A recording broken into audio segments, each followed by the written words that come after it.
What a cool environment.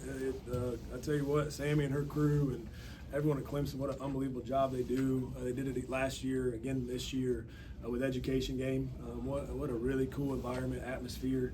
A little bit of a headache from all that screaming going on the last couple hours, but the good news is there's a lot of screaming for the Tigers. It's really neat. Sometimes you go to those and they just scream at everything, but it was screaming to cheer us on too. And proud of the effort that we had today. I thought we did some good things, some things we need to work on, as game one naturally is. But this team has a chance to be really, really good, and I'm excited to build off day one. So, questions? We'll start with you, Coach. What's it like to have Russ on your team and not on the other side of the sidelines in the ACC? Yeah, I got a handful of those. Obviously, D as well, but you know, Russ is obviously a dynamic scorer. She was that as a freshman at Georgia Tech. I've had the luxury of knowing her for a long, long time. I was 14 years old probably on FaceTime when I was at Virginia Tech, and she's speaking a language. I have no idea what she's saying. Our GA at the time is from Lithuania as well, so she's translating, and now here we are, and we're trying to get her to speak English more often. But she's a wonderful kid. It's obviously, you know, didn't probably have the year she wanted a year ago, but I think she chose here for the right reason. She's got a chance to be really special here. You know, I think the biggest thing for her is that she puts a lot of pressure on herself to be really, really good, and I like that, but also when she takes her mind off of that, she is really good. I mean, 6 for 8 today, 4 for 6. She's having a lot of fun, being a great teammate, and so definitely proud of her in game one, but that's just the beginning. You know, I think some people may say she's coming off the bench is whatever that looks like. I mean, I don't know what it's going to all year. I don't see her but anything but a starter, but it's awesome to have 18 or whatever it is off the bench. Gives you a whole different dynamic. So proud of her, but I mean, there's obviously D as well, Wake Forest transfer, who I'm glad we don't have to see her up in Winston-Salem. I'm glad she's on our team. I thought she had a really good day physicality inside. She wasn't feeling good before the game, so that was why her minutes were kind of probably not as many as she normally will get. But, you know, again, really like this group. Second quarter felt like the offense really found its footing there. Can you just kind of talk about what you saw and what you felt like worked? Yeah, I didn't even think our offense was too much off in the first quarter. It's just, you know, nerves, first game, 9 newbies. We maybe a little bit of our tempo was off, but I thought we were getting decent looks. You know, I think that this team has to find a way to get a balance when we're not shooting it great from the outside, and I thought that's what we got to into the second quarter, right, is Mia gets to the rim, we throw it inside a little bit to D and play inside out. You know, 8 for 24 from 3, I don't see that number happening very often. I think it'll be much better than that has been, will be. But like when that's going on, how do we make adjustments? And I thought we did that in the second quarter, which is why we saw more success. Coach, 29 points off of turnovers today. How much was that a priority going into this game? You know, it's interesting because I'd be lying to you if I said it was a lot.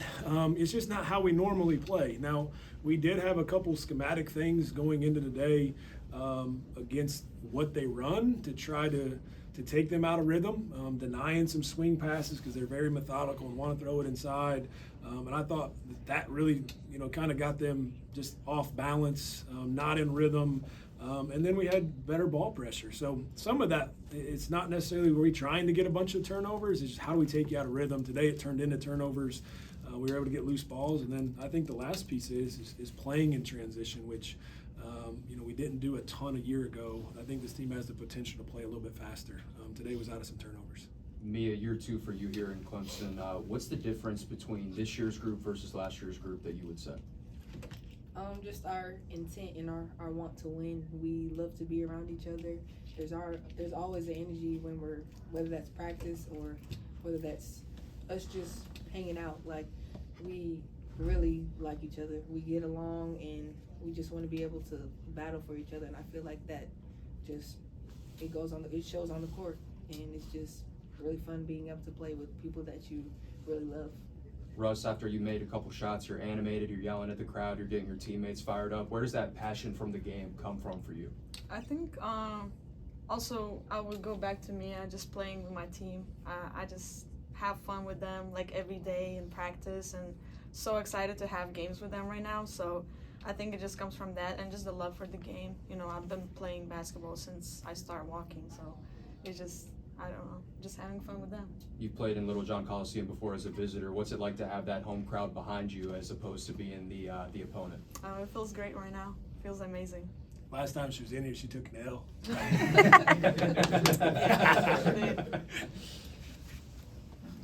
Any other questions?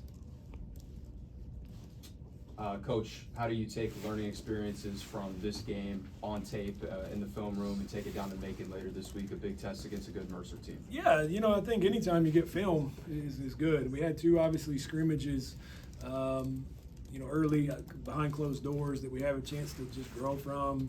You watched, we'll watch today, and we got film on everybody. That's a really neat thing. I said it in the locker room. I mean, everyone on the roster played, so we all have an opportunity to get better. You'll start to see some of our strengths, some of our weaknesses. Where do we have to get better? Now as you watch what other people schematically try to do to us. And so I'm sure Mercer will try to take some things that we did not do well today and implement it. We now will have a chance to watch them too. That's the other piece. You go to these games and you have no idea what they're going to be like, especially in the transfer portal day where a lot of these rosters are brand new. But it gives us an opportunity. We'll get back tomorrow. We'll close today out by watching some film. Where do we got to get better? What did we do well? And then we'll immediately flip the page as we head down to Macon for Thursday.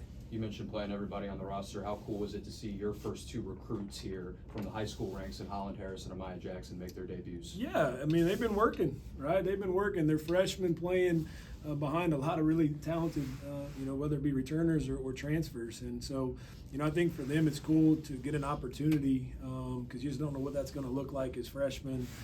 But I think that them two have a chance to be really, really good. They just have to stay the course. They look really, really nervous out there in their minutes that they got. But I think even probably for me, it shows hopefully what Mia and Russ is talking about.